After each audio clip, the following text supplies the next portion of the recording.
And these are a cycle of 40 plays that take you, 40 short plays, all done within a single day, that go from creation to doomsday. And these are plays performed by the community. So you would see the butcher, the grocer, the cloth merchant playing various roles.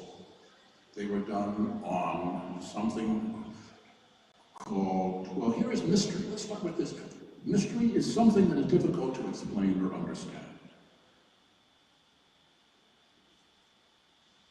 I have, and I thought about this while preparing for today, I have a handwritten note from Santa Claus. And I will return to that at the end of this, and the mystery of this handwritten note from Santa Claus. But it's something that is difficult to explain or understand. And in a religious context, a religious belief that is based on divine revelation, especially one regarded a beyond human understanding of, for instance, the mystery of Christ. These plays were done in, among other places, in the city of York. York is a northern commercial center in Great Britain. A number of other plays were done by towns in this general area because that was where the money was and that's where the commerce was. They were done on wagons. So you would have a play being done on a wagon. Sometimes the audience was stationary and the wagon would move from place to place, or sometimes the audience itself would move from place to place. There's another view. Here is contemporary York, and this is the play of Noah. And you see this ark, and you see Noah's wife, and there's Noah with a rain jacket on, getting ready for what he cannot believe is really going to happen.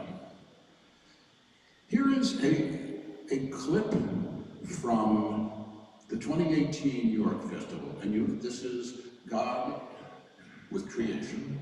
You will see God in a medieval aspect costume, but he has his mason's tools getting ready to build.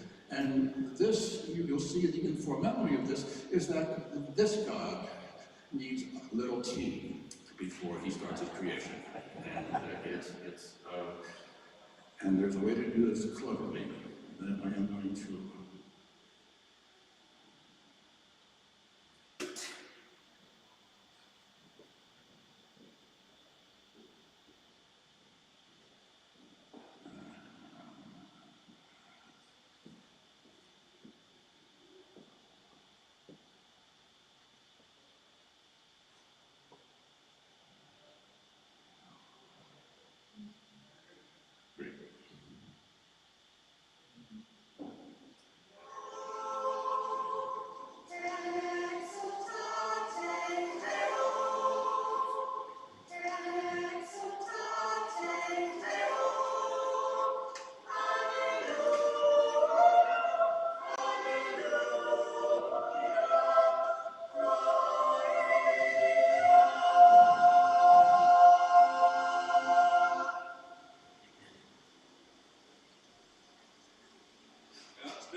In highest heaven, my home have I.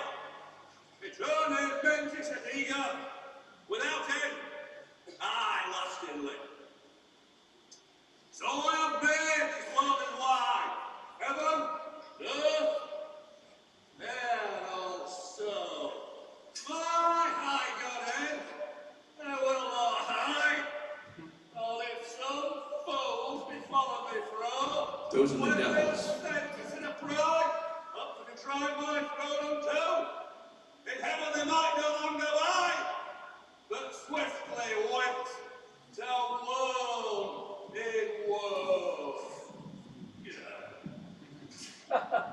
Some of you may have had a boss like that.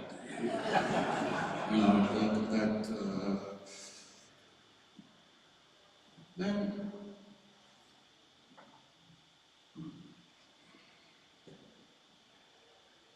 this is a quirk of PowerPoint that you're experiencing here.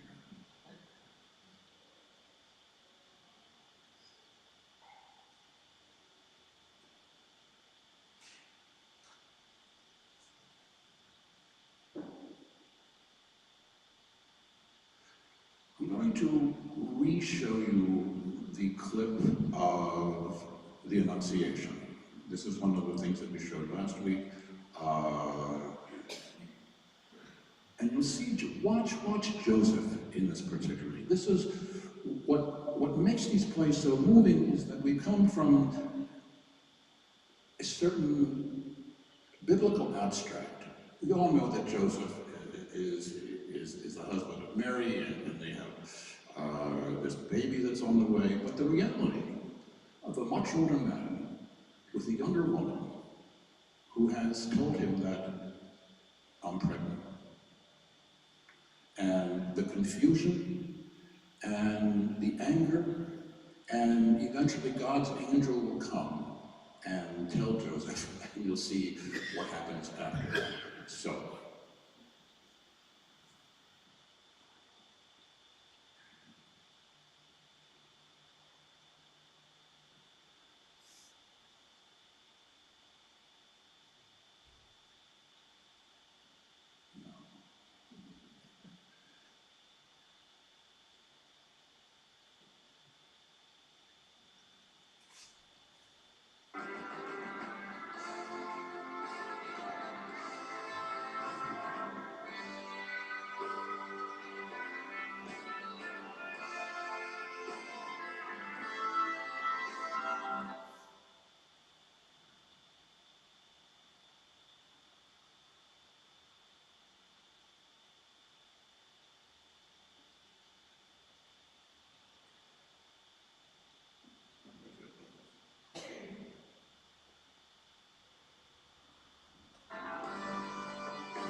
Isaiah says, a maiden young shall bear a son among Hebrews, that of all countries shall be king, and govern all that on earth rule. Emmanuel shall be his name, the same God's Son in heaven.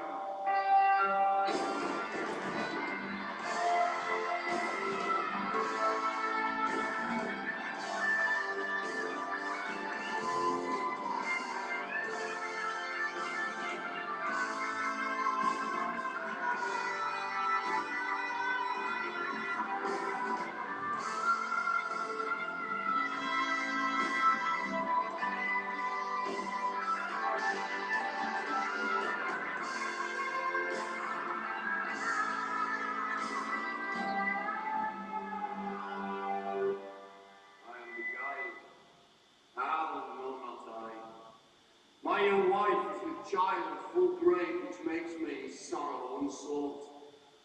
Of a certain the child is not mine, for that reproof does me pine and makes me flee from home. My life I resign, she is a clean virgin to me without blame. But well I wot through prophecy a maiden clean should bear a child. Yet it's not so surely, because I wit I am beguiled. Nevertheless, it's my intent to ask her who got her there. That would I know while I wait.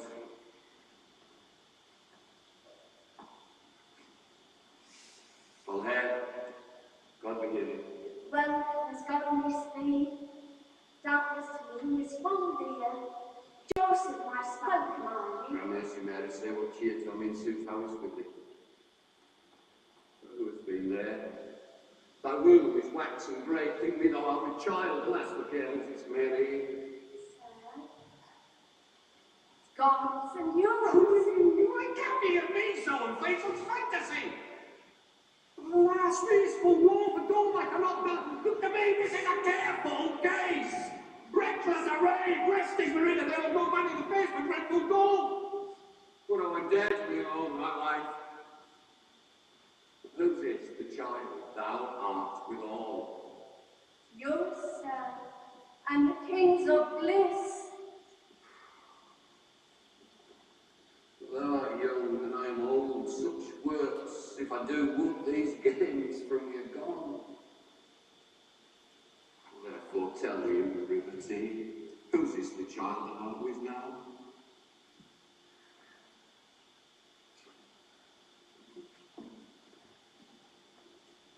Now, great God of his might, that all medicine died, meekly to thee I bow. Rue on this weary wight, that in his heart may light the truth to ken and know. Who hadst thy maiden at Various, thou won't mind? And the maiden clean. No, speaks against kind. These words from thee are wild. A maid to be with child, such thing like no man signifies, he's not born a weed. From sin ye are beguiled, with sin was I never defiled. God send him his only seed. God send him. Yeah, God.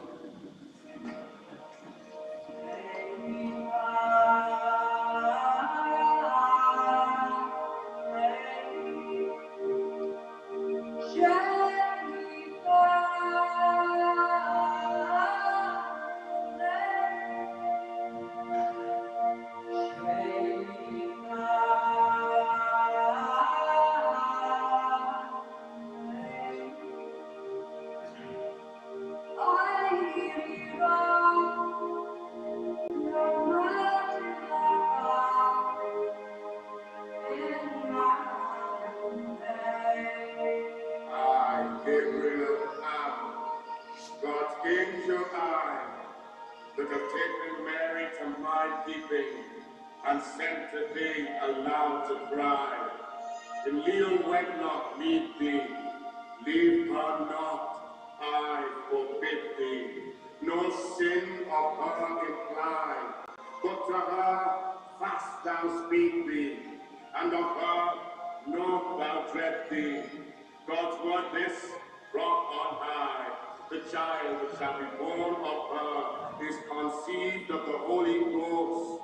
All joy and bliss then shall be after, and to mankind of all the most. Jesus his name thou call, such hap shall him befall, as thou shalt see in haste. His people saved he shall, of evils and angers all, that they are now embraced. Went forth to Mary thy wife always, her of Bethlehem this ill night. There shall a child born be, God's Son of heaven is he, and man, I most of man.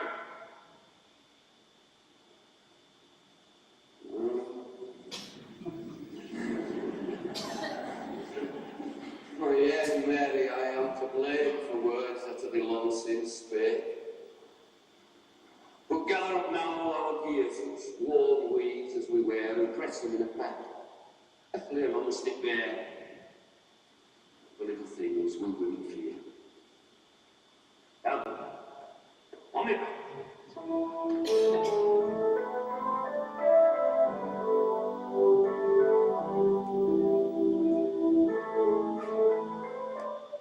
And off they go.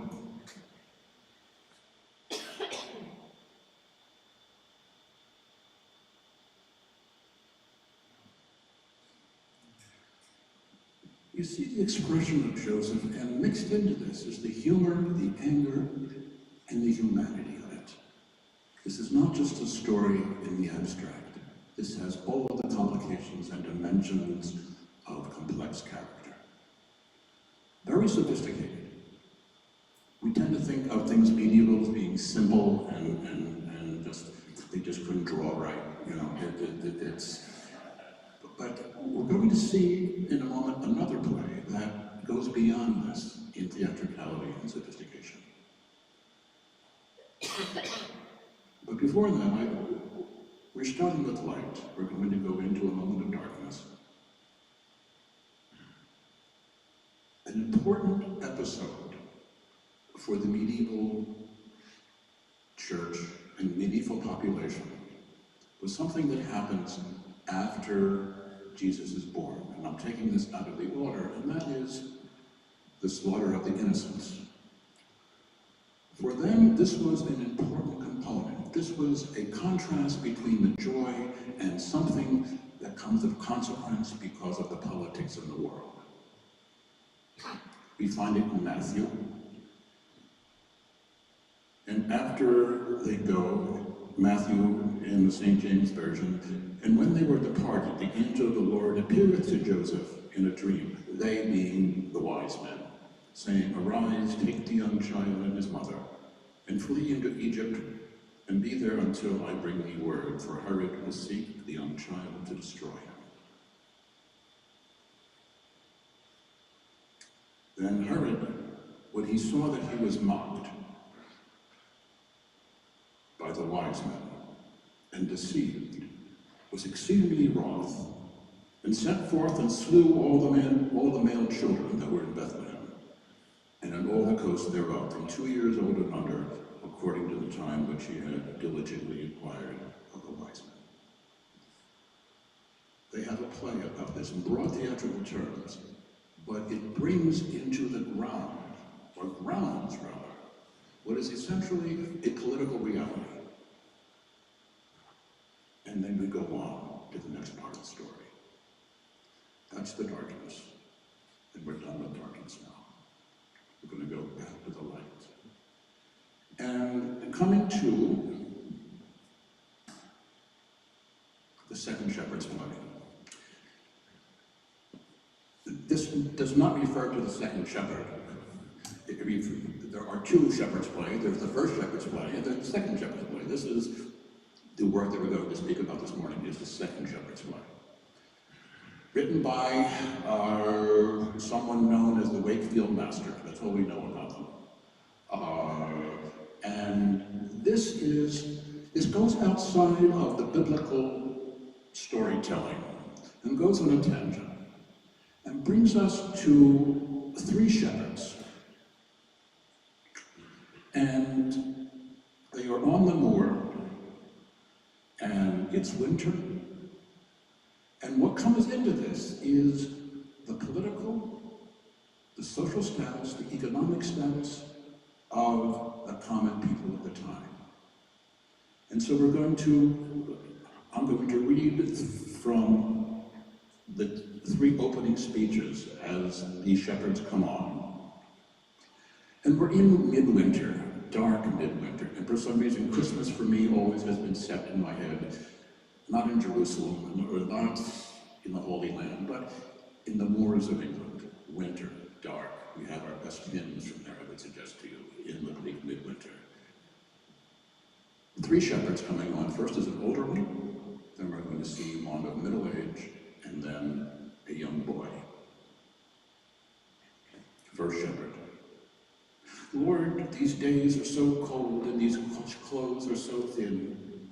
My dreams are frozen when I wake from a nap. My legs don't bend, my fingers are chapped. It's not as I have it, I ache all over. And the storms and the tempests that rage in the east and roar in the west keep me awake and keep me miserable. You see, we're the carefree country folk that walk and stroll along the moor, but actually we're never far from being deadly poor. And it's no great wonder, for the best of our fields lay fallow as my cottage floor. We're so held down and so bound up by the chain of taxes we've long become like forest animals, safe and tame, who are fed from the fingers of gentlemen. Thus our days pass slowly in pain and long hours. Our nights are filled with whispered angers. They'll take what is ours, even if we need it. There is no question. If we refuse them, we hang. There is no question. But Lord, it does me good as I walk here alone to complain of my place in this winter-filled world. But now will I quietly go, and watch and count my sheep. Ah, some company comes. The political reality, the social status reality, right there in the open. Second shepherd. My God in heaven, what does it all mean? Why is life so bungled? Nothing is good here. The daytime is soaked by heavy rains, and the sun sets and the winds begin. With dawn comes the frost, and I sometimes cry because I'm cold. The weather's filled my shoes with ice. I was warm once. But the world's disasters don't stop at my door. They come inside. They come to my bed. I'm married. Time to time in the moors, the days will be pleasant, but my wife will storm on forever. All of nature's husbands are miserable. Even our rooster, who when young used to strut so proud and so tall, each time our hen cackles are called, he loses a feather. He'll be bald by spring. I suppose it's God's will and my fate to be married, so I'll continue to pray, continue to live in a cold cottage filled with my wife's bitter weather. I was warm once. But the surprising thing is, there are certain men, God, it breaks my heart to see it happen, who as they grow old and they lose their mate, feel driven to go courting again and to marry again, even God save them a third time if need be. Once in a lifetime, one wife in a lifetime may fall within reason. But once that bond's done with, it's best to wait doomsday sleeping alone. So here we have this domestic aspects. We've seen the political, and then the third is the young shepherd who comes in. Christ and St. Nicholas, could I please have some help? Nobody pays any attention to me. Never since Noah were such floods as these. They make townfolk struggle to hide in their huts, but keep themselves dry and not be afraid. God, where is your son? I grow weary of this weather. The stage is set. We're on the moor.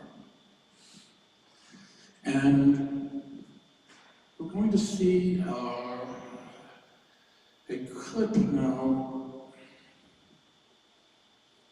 Let me take this back here.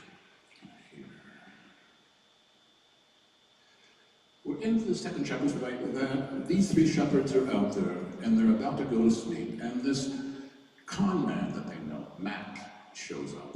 Mac is a pickpocket. He's a general nuisance to the community, but he's not a bad man. He just has certain light-fingered tendencies. And he is hungry. He has a family of 7 at home in a tiny cottage, and so he conspires to steal one of their sheep, which he does, and he brings it home. And his wife says, "What do we have here?" And she's hollering at him, and then they hear the knock at the door, and it's the shepherds who have come looking for their sheep. What are we going to do? How do we get out of this? The kids are screaming. Wife says, "Wait a minute, let's hide it in the cradle. We'll hide the sheep in the cradle. I'll wrap it in some cloth. We'll say it's our baby, and I'll just make a lot of noise here, and they'll come in. They'll never know the difference." So shepherds come in. They're moaning, and they said, "Oh, we're sorry we bothered you. We hate you." And they go and they say, "Oh, what an ugly baby." That joke's been around for 600 years. We'll go into this one. But there's an ugly baby. It smells a little bit, but a baby's a baby, so they're going away. And they're almost out the door when they forget something. They come back to say goodnight, and the sheep pass, and then they catch Mac, and they punish him by throwing him in a blanket up and down in the air. And so they've had their sheep, and they're going to go home. But then,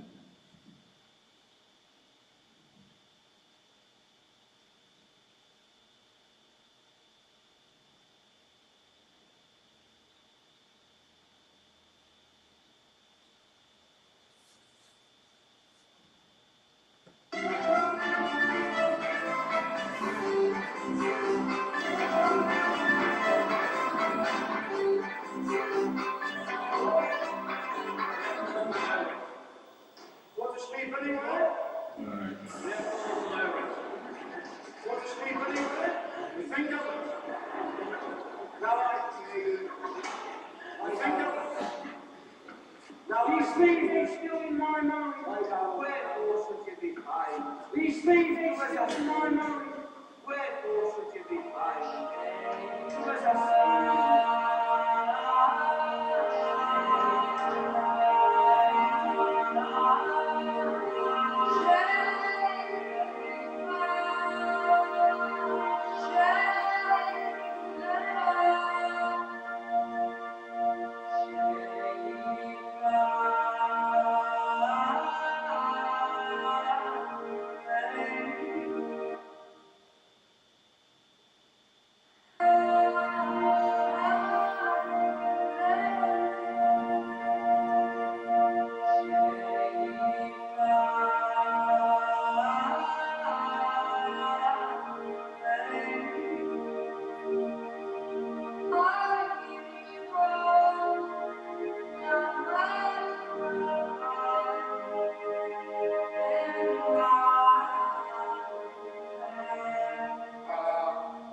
Herdsman, awake, give worship ye shall.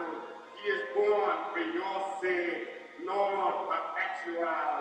He's coming to take and ransom you all, your sorrows to stay, King Imperial. He behests, that child is born at Bethlehem this morn. Ye shall find him before betwixt two beasts. God's dear Dominus, what was that song? You want to wonder curious small notes or more? I pray to God now, save us all in this throne. I'm afraid of Jesus, some of you don't know. We thought one screamed aloud. I suppose it were a cloud. In my ear it sound violently loud. That may not be, for you say it and he spoke to us. And they don't know what it was. Then they listen again and it's go to Bethlehem. Look for the baby in the manger. So all of a sudden we come out of this slapstick comedy into the angel appearing to the shepherds. A flip, and we're into the realm of spirituality. Spirituality that is grounded in a very real humanity, a very tangible reality.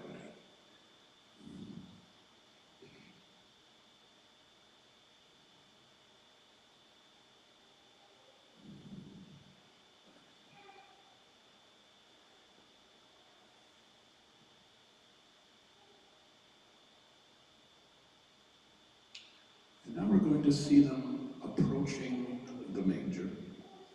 And what is so moving about this for me is the language.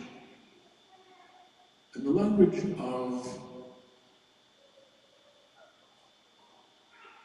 seeing a baby for the first time. What do you say when you see a baby? Oh, it's a baby. You know, there's a, oh, he's so cute. And you'll hear them talking here, using language like, my little sweetie, my darling, my little moppet. I mean, this is talking to the Christ child, and Mary is just beaming, and Joseph standing in the background smiling. And they bring them presents. The presents, one is a bob of cherries, one is a bird in a cage, and the last one, the youngest, is a ball, he says, to play tennis. You hear the word tennis coming over 400 centuries, but they were playing tennis, and he brings them a little ball to play tennis. And each of them has their prayer to the Savior here. And the young one, they find so moving. He says, don't forget me, remember me. And we hear that throughout the New Testament. We hear it on the Mount, on the crucifixion, we hear it from the apostles, and here it is. The first one to say this is the youngest shepherd.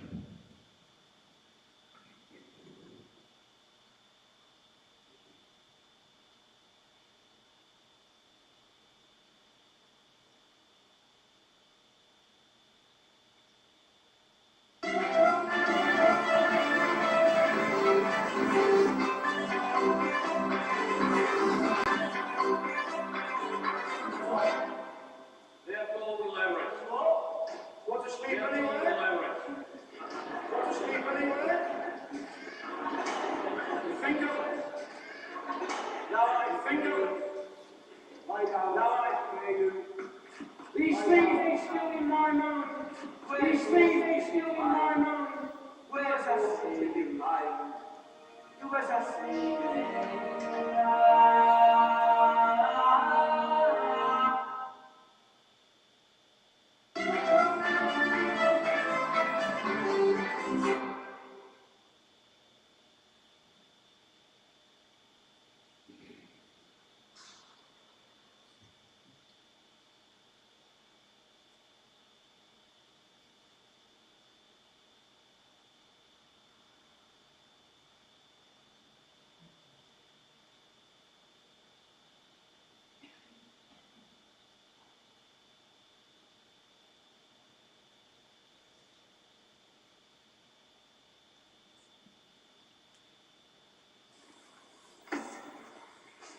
Now all thy books are written to. This room is mine and shall be a mastery. Mastery blind I may. But, so fall, all kings three, and in fire this will be, but all. This is Herod saying goodbye to the wise men. But you'll hear the violence. He's calling for murder. When these guys come back, he's going to kill them. Gates, come again to me, for thee I declare. If he be of such degree, I will honor it as to me, as falls with dignity in word and thought. And thee, why you leave so that good day till we come again? Fare you well now in good faith, but speed ye back again this way.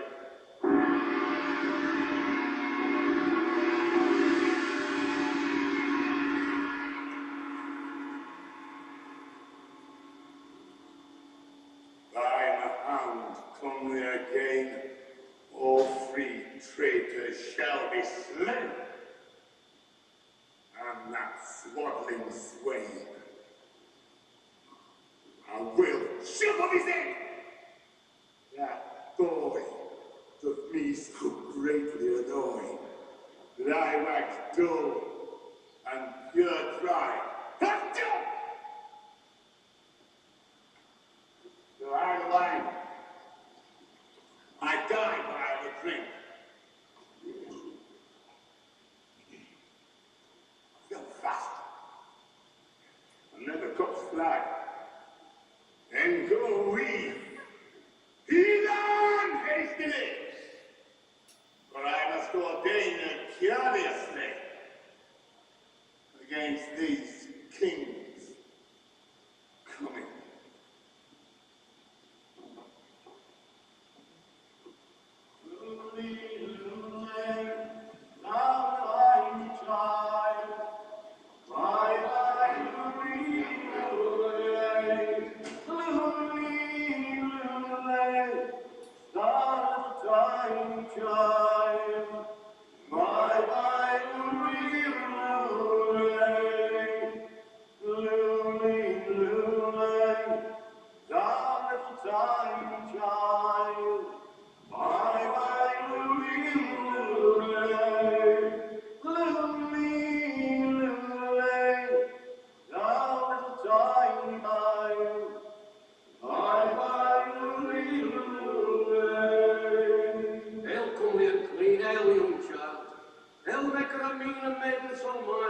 I was confounded a wee in the warlock so wild, false bringer of tea. Now goes he beguiled. Lo, merry he is. Lo, he laughs, my sweetie. A very fair meeting. A bell to be telling. Have a bob of chips.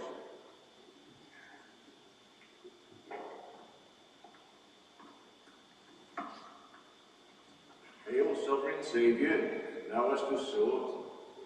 Hail, mercy and flower, all things hast wrought. Hail, full of favour, makes all lamp of naught. Hail, on him and the coward.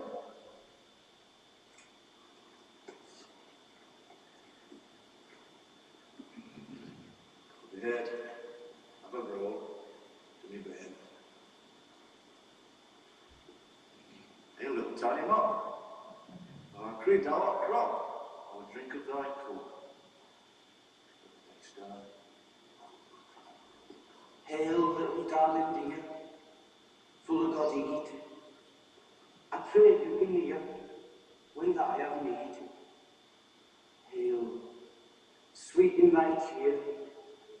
will bleed to see thee lie here in so poor a weed.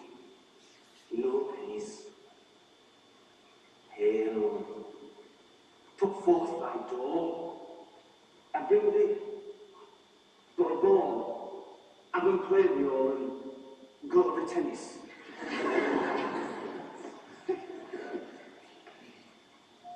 Father of heaven, God omnipotent, that's at dawn in day 7, his son as he sent.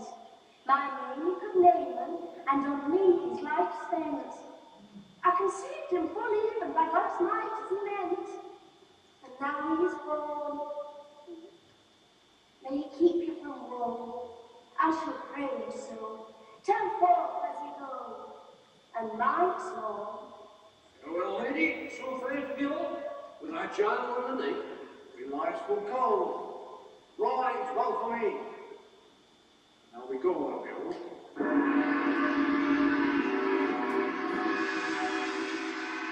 And the three kings come in, and they call her lady. You know, such a lovely simplicity in it, isn't there? And what we know of the shepherds, we see from the Christmas cards and sometimes the pageant, but this makes it real in a way that other stories don't. And what's happened? When the kings come, one brings gold, one brings incense, because he says, this place smells like a stable, and this is going to help with that. I mean, the reality, we don't think about that in the stables, but it probably smelled tremendously. And he says, here's some incense, this is going to really make a difference here. Such details, such wonderful touches. And as we wrap up,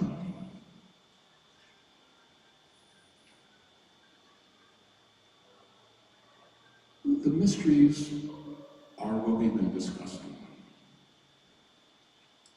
Coming back to the handwritten note from Santa Claus. When I was about 7, on Christmas morning, I found this genuine handwritten note from Santa Claus. It said, "Dear Johnny, thank you for the cookies and the milk. The reindeer loved the carrot." Written in crayon. And it's in a file drawer at home, stuffed away, because it's invaluable.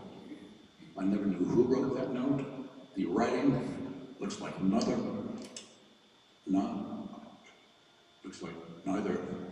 of my parents' handwriting, and was written in crayon, because I had written it in crayon. So who knows but it was a mystery that was there. And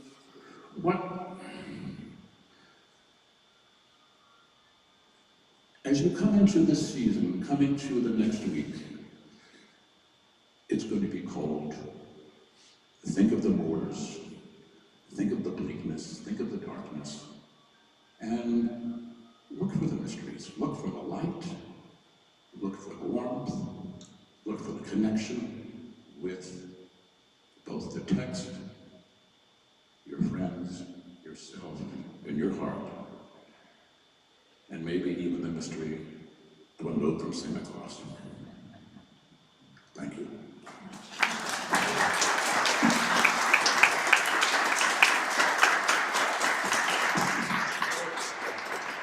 Got a question for you. Sure. Just curious. These were written, as I inferred, in the 14th century. Yes. And the authorship varies from unknown to ambiguous. Right. The language, this is contemporary English, heavily accented in the north of England, but it would have been a different language. Well, this is actually, the language in the plays that you see here is directly Middle English. It is directly.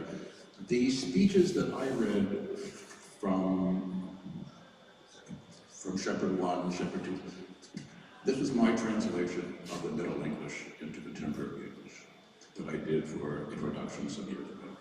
But yes, the speech that you heard in those phone clips is Middle English speech. What was spoken? Yes, as it with a Yorkshire accent. What else, please? Okay, then I'll ask you another question. Yeah. And this has to do with the music. This is contemporary times, so music is largely a contemporary Yes, time. yes. Using synthesizers like the guitar Yes. in some cases. Yes. In other cases, it resembled the last video, it resembled more plain chant, which I think would be more characteristic of the music of the times, which is pretty much dictated wholly by the church. I don't think that Renaissance music had come in there. It was in plain chant. Absolutely. I mean, what you have here is a contemporary adaptation. In the plays themselves, there would have been folk music, there would have been not chants, but actual music that was going on in the community.